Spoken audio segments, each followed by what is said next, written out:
So, sa to, tayo po'y dadako sa pagpapasalamat, no, sa paghahayag ng dakilang bagay na ginawa po ng Panginoon sa atin. At I believe in my heart lahat po tayo ay nagawa ng Diyos. Noon pa lang po kanina, pagkagising natin ay isa na po yung pagpapasalamat. No? Isa na po yung kadakilaan ng Panginoon at yung nagtagumpay ka sa buong isang linggo. Amen? Sa buong isang linggo ay na nakarating ka dito, nagtagumpay ka sa lahat ng pagsubok at problema. Amen? Grabe transition, no? Pero grabe talaga yung wala ng Diyos. Ay, mamaya na ako pasalamat kayo. Basahin ko muna po, no? Sa unang Chronica, chapter 16, verse 34, ang sabi po ng salita ng Diyos, O magpasalamat kayo sa Panginoon, sapagkat siya'y mabuti. Kaya nga po, dapat po lagi tayo nagpapasalamat kasi mabuti po talaga si Lord sa lahat ng sitwasyon, sa lahat ng problema, sa lahat ng pagsubok, dahil ang Diyos ay gumagalaw at gumagawa. Amen? O magpasalamat kayo sa Panginoon, sapagkat siya'y mabuti, sapagkat ang kanyang kaawaan ay mapakilan. Sa English, O give thanks unto the Lord, for He is good, for His mercy endure forever. Sino po ang una-una na magpapasalamat sa kabutihan ng Panginoon sa kanyang buhay? Ayun, sa word po ni Mama Merce, palakpak po natin ang Diyos sa buhay.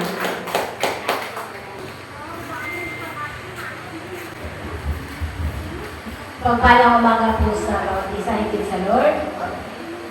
Nagpapasalamat ako sa Panginoon noong una-una.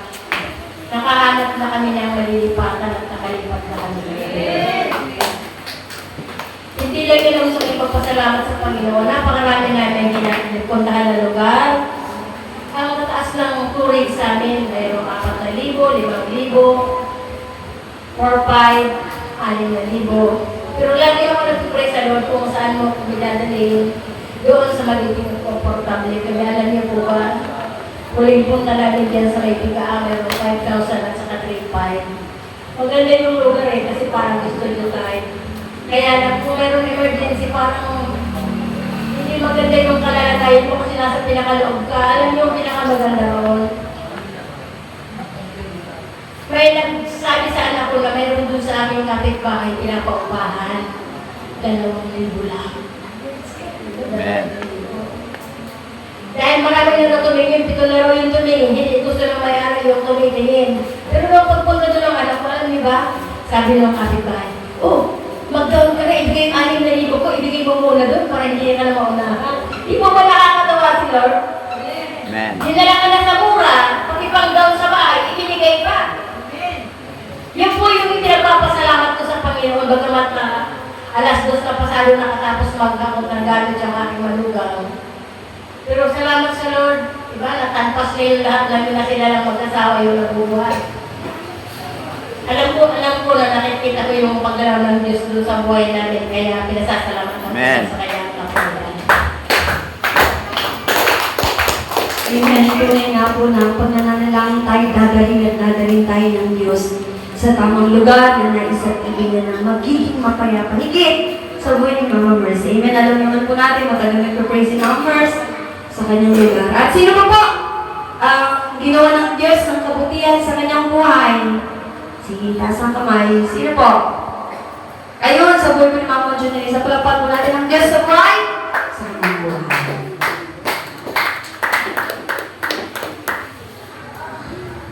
Amen. Pagpalang mawa sa ating lahat at pumagigit sa Diyos sa buhay. Ako po'y nagpapasalamat sa Panginoon. Ako po kasi, may ininom ng Diyos. Ito po sabi ng pastor, ang gamot ay biyaya. Tapos yung po dapat ay nasa oras. Tapos po, ang oras ng pag-inom ay 6, 10, may gano'n. Tapos po, ito ng madaling araw. Ay, di po sabi ko, alas 2 ng madaling araw. Ano kaya yun? Hindi ako magising, tapos parang, iba po, pero may alarm naman po. Pero alam niyo po ba, kung titingnan po natin, di ba, napakali, kung titingnan niyo po, tingnan niyo, sabi ko kasi, Lord, matutulog na po ako.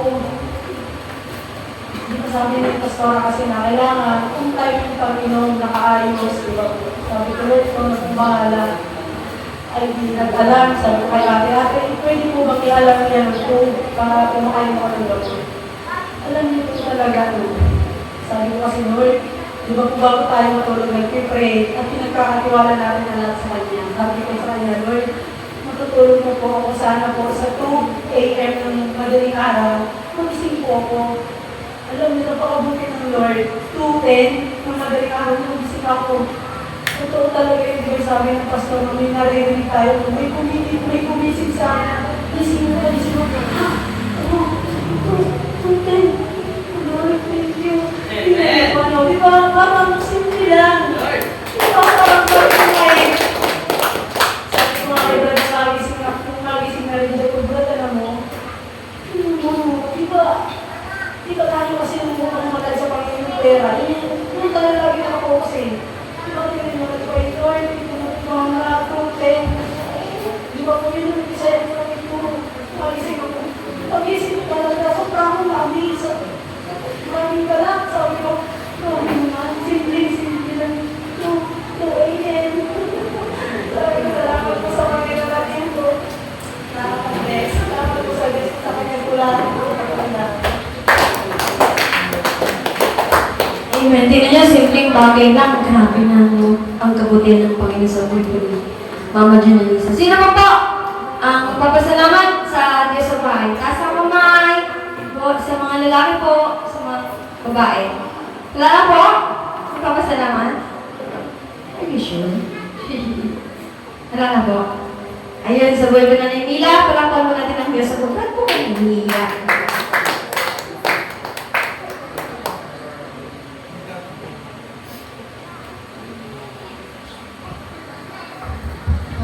Panginoon, napakabati po ng Diyos, kasi yung first day, no, is, ito po hindi nakagano. Kasi maganda talaga ba kailangan ko. Tapos madaling araw, inisip ko sabi ko sa kanya, bakit ka lang kung ano kasi ibalik-balik ako ng mga niya. Pero kung pagtulog, pinag-iindihan. Parang sabi ko, Lord, kapag po ako. Malaking pagdudulang siyo. Ang buong pa ko sabi ng respect ko si Brother Yomi, dadalhin ka sa hospital. Pero, hindi ako nagpadala kasi kailangan ng ganun ng mami. Sabi ko, pupunta ka sa hospital, wala kayong mami magdala. Sabi ko, rin ang Diyos. Sabi ko, sa kanilipuro ba ko lang sinabi ko, Diyos ka na, sabi ko, Diyos ng balang sa aking buhay, sabi ko sa kanilipuro ko kasi, pag sinabi ko sino ng balang ka sa buhay, ang sasalamatin, alam niyo na ako. Pag wala pa sa iyo na natin ng mga buhay, talaga sila, mano sila pumupunta. Kaya sabi ko, dahil Lord naman, bahala na sila sa buhay ko. Kaya nagpapasalamat ako kasi napatuloy ko ang sa buhay ko kasi sa lahat ng oras at panahon, talaga sa Diyos ng kahit na nagtitulungan ko sila. Sa Diyos pa na po yan. Uso po ba sakit? Hindi ba? Hindi uso sakit yan. Amen. Salamat sa Lord, no? Dahil sa kagalingan po sa buhay po ni Mama Mina. Sino pa po? Magpapasalamat. Ayun, sa buhay po ni Mama Joy pala po. Lamang mo na din sa buhay. Talagang hindi po ako magpapakagaya magpapasalamat. Kaya yung salamat po sa ating Panginoon na kaninang umaga, sabi ko po kagabi, umaga pa ako magigising kasi magsasayin ako.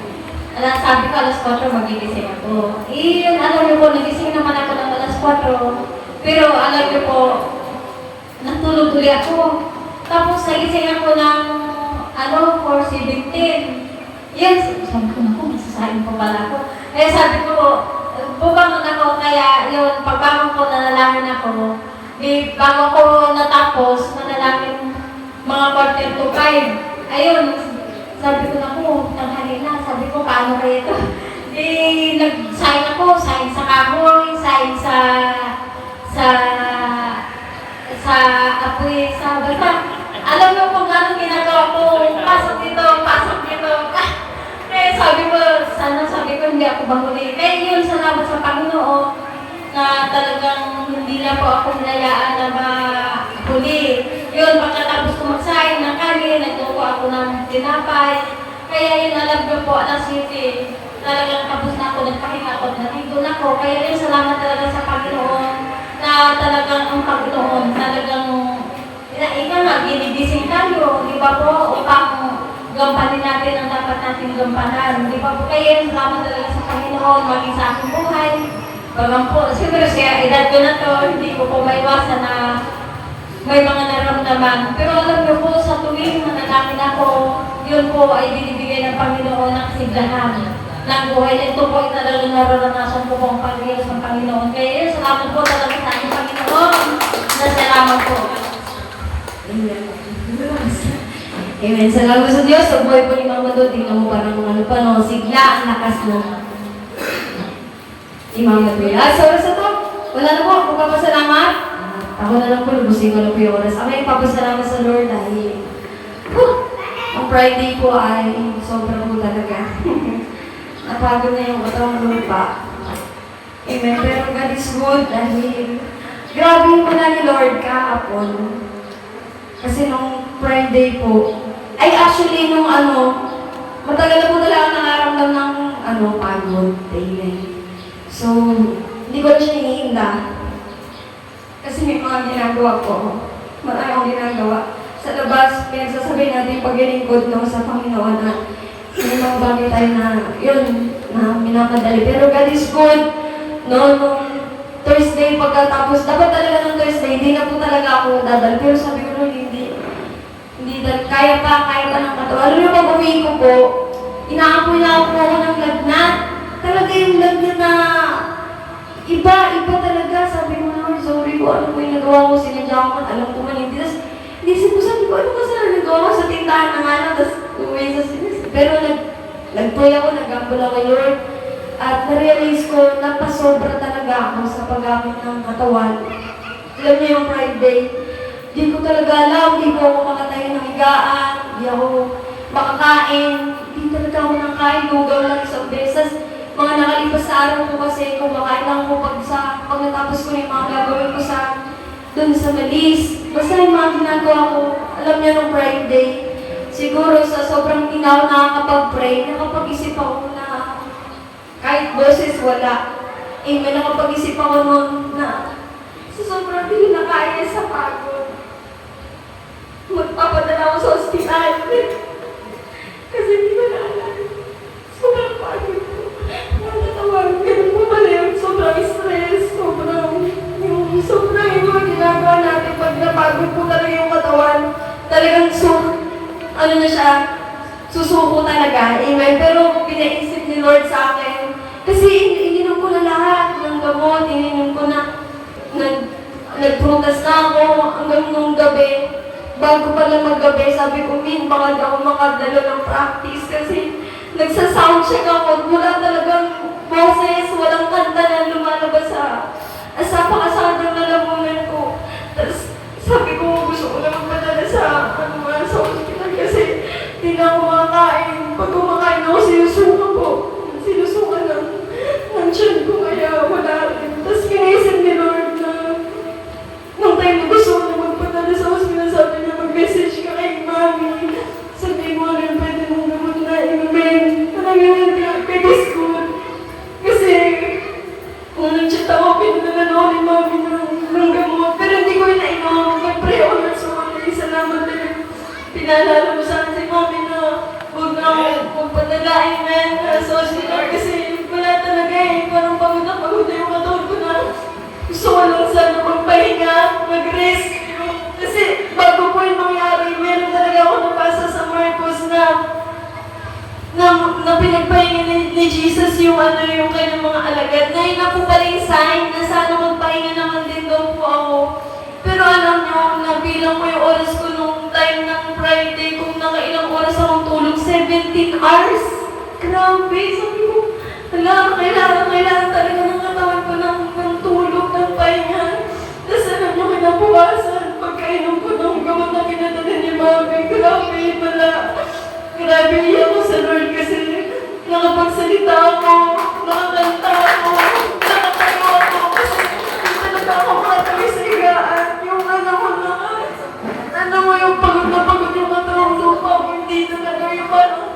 Kaya ako gusto magpapunta ng hospital kasi gusto ko yung wag ako gumala, wag ako kuminis kasi kung nasa bahay ng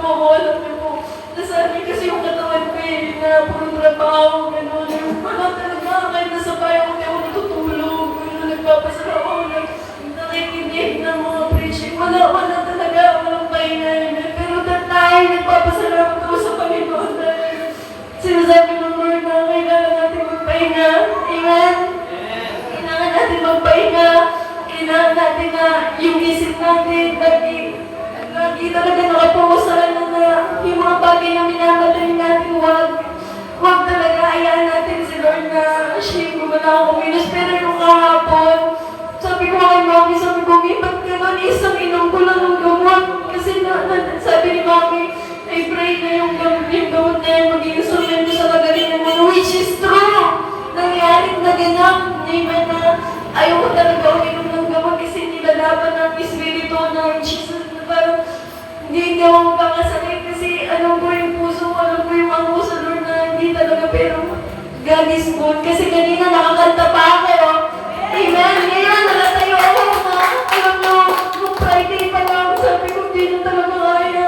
Nagsasabi ako na, hindi ako makakano ng practice, pati ng fasting kagabi, hindi talaga, pero grabe talaga kahit kanina umaga, nagpapasalamat ako sa Lord. Yung iba na nakatayo ako na hindi ako nahihilo, grabe, nakapagsalita ako ng maayos, na nakanta ako, nagawa ko yung mga gampanin ko sa Panginoon at sa Diyos po talaga ang mapurihan na mabuti talaga si Lord sa ating mga buhay. Amen? Mabuti si Lord